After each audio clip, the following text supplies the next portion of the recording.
সালামু আলাইকুম। একটা কথা আছে, পাপ বাপকেও ছাড়ে না।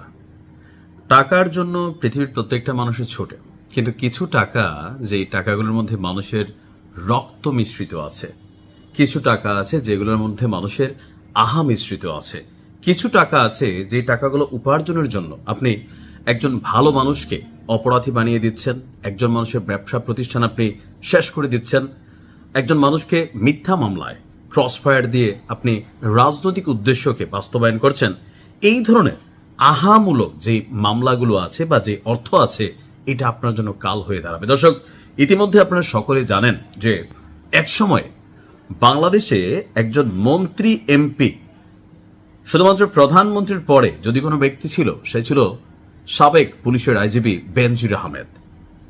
বিলিয়নস অফ টাকা মালিক, বিদেশে ব্যবসা বাণিজ্য অনেক কিছুই তার ছিল। তো আওয়ামী লীগ সরকার পতনের একদম প্রথম একটা ধাপ কিন্তু হচ্ছে এই বেনজিরকে নিয়ে বেশ কিছু প্রতিবেদন কালের কণ্ঠ পত্রিকা যখন প্রকাশ করা শুরু করলো। এরপর আমরা শুনলাম সে দেশ ছেড়ে পালিয়েছে, বাট পরবর্তী সময় জানলাম দেশেই আছে। যাই হোক, সর্বশেষ তার অবস্থান ছিল দুবাইয়ে। আজকে দুবাইয়ে পুলিশের এই সাবেক আইজিপি বেনজির আহমেদকে গ্রেপ্তার করা হয়েছে। তো কিভাবে গ্রেপ্তার করা হলো, এটা কিভাবে সম্ভব হলো?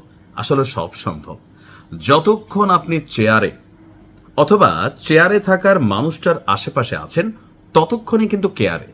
আর যদি চেয়ারই না থাকে অথবা চেয়ারে থাকা মানুষটা আপনারা না থাকে, তখনই কিন্তু আপনি বিপদে পড়বেন। অর্থাৎ একটা ছাতার নিচে আমরা সবাই বসবাস করছি। লাইক প্রত্যেকটা পরিবারের একটা ছাতা আছে, একটা রাজনৈতিক ছাতা আছে, একটা প্রশাসনিক ছাতা আছে। তো বেনজির আহমেদের উপরে আওয়ামী লীগ সরকারের একটা ছাতা ছিল। সেই ছাতাটা যখন নিজেই নাই, তখন বেনজিরের অবস্থা কি হবে? দর্শক, দুবাইয়ে তাকে কিভাবে গ্রেপ্তার করলো দেখেন। সরকার ক্ষমতায় আসার আগেই, সম্ভবত অন্তর্বর্তী সরকারের সময় থেকে কিছু অ্যাক্টিভিটিস চলছিল, আর বিএনপি সরকার ক্ষমতায় আসার পরে দুবাইয়ে বেনজির আহমেদের অবস্থান মানে কনফার্ম হওয়ার পর রাষ্ট্রের পক্ষ থেকে দুবাই পুলিশের কাছে একটা চিঠি পাঠানো হয়। আপনারা অনেকে জানেন ইন্টারপোল অর্থাৎ ইন্টারন্যাশনাল পুলিশ। তো ইন্টারপোলের একজন সদস্য কিন্তু বাংলাদেশও সদস্য রাষ্ট্র হিসাবে তারা দুবাইয়ের কাছে সহযোগিতা চেয়েছে, যেমনটি করে আওয়ামী লীগ সরকার ক্ষমতায় থাকতে অনেককে বিদেশ থেকে গ্রেপ্তার করে নিয়ে আসছিল। তো তদ্রুপ সেই মুহূর্তে আপনার দুবাইয়ে অবস্থান করা বেনজিরকে মানে গ্রেপ্তার করে বাংলাদেশে ফিরিয়ে আনার জন্য সরকারের পক্ষ থেকে চিঠি ছিল দুবাই সরকারের কাছে। আর দুবাই সরকার বর্তমান সরকারকে প্রাধান্য দিয়ে তাদের সেই রিকোয়েস্টে সাড়া দিয়ে বেনজিরকে ইন্টারন্যাশনাল পুলিশ অর্থাৎ দুবাই পুলিশের মাধ্যমে তাকে গ্রেপ্তার করেছে। ইন্টারপোল অনেকে বোঝেন না, মনে হয় যে আলাদা কোনো টিম থাকে, ওরকম না। ধরেন বাংলাদেশে কোনো অপরাধী চলে আসছে দুবাই থেকে, এখন দুবাই সরকার বাংলাদেশকে বললো, বাবা হাবিবি এটা আমাকে দিয়ে দাও। তো বাংলাদেশ পুলিশ যখন এই কাজটা করবে, দুবাই বলবে ইন্টারপোলের মাধ্যমে, অর্থাৎ বাংলাদেশ পুলিশ হচ্ছে ইন্টারপোল, এক্ষেত্রে আন্তর্জাতিক পুলিশিং সহযোগিতা করছে। তো বেনজির সাহেব সম্ভবত তার যে অবস্থান ছিল, ওই তার যে বাসা, ওইখান থেকে নিয়মিত কোন পথে যাতায়াত করে গোয়েন্দা নজরদারিতে ছিল। তো আজকে শপিং এ যখন বের হয়েছে, সেখান থেকে তাকে মাঝপথে পুলিশ আলগিদে নিয়ে চলে গেছে। তো এখন কই আছে বেনজির? বেনজির এই মুহূর্তে, আর অনেকে বলছেন এটা ভুয়া কিনা, না, আপনার আমরা যতদূর দেখছি যে স্বরাষ্ট্রমন্ত্রী থেকে শুরু করে আমাদের পুলিশের যে বিভিন্ন মন্ত্রণালয়, সেখান থেকে কিন্তু এটা কনফার্মেশন দেওয়া হয়েছে। আর দুবাই পুলিশ কর্তৃক আপনার গ্রেপ্তার করা হয়েছে। বর্তমান সরকার দায়িত্ব গ্রহণের পর দুর্নীতির মামলায় অভিযুক্ত পুলিশের সাবেক আইজিপি বেনজির আহমেদকে গ্রেপ্তারের জন্য ঢাকার পুলিশ হেডকোয়ার্টার্স ইন্টারপোলের ন্যাশনাল সেন্ট্রাল ব্যুরো অর্থাৎ সেইখানে আবেদন করেছিল। আর এটা ডক্টর ইউনূসের আমলেই কার্যকর হয়েছে। অর্থাৎ 2025 সালের 11 এপ্রিল এই আবেদনটা পাঠানো হয়েছিল তৎকালীন সরকারের পক্ষ থেকে, আর এটা মনিটরিং করেছিল বিএনপি সরকার।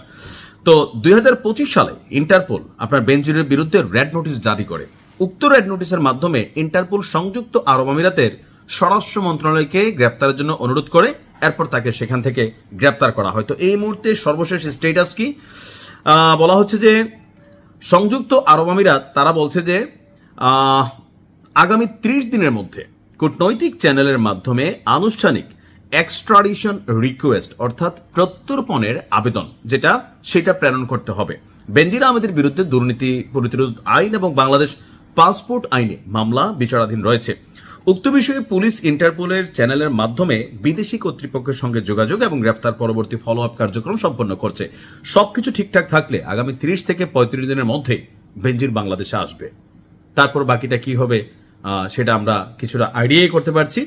আহ, তো মুদ্রা কথা হচ্ছে আর কি ভাই, টাকা তো সবারই দরকার, কিন্তু যেই টাকায় মানুষের রক্ত আহা এটা মিশা থাকে, এই টাকা কখনোই আপনার জন্য শান্তি নিয়ে আসবে না। অন্যকে ধ্বংস কইরা, অন্যকে শেষ কইরা আপনি নিজে অ্যাশ করবেন বউ বাচ্চা নিয়ে, ভাই এটা আসলে কখনোই সম্ভব না। তো ভালো থাকুন, আজকের মতো এখানে বিদায় নিচ্ছি। আসসালামু আলাইকুম।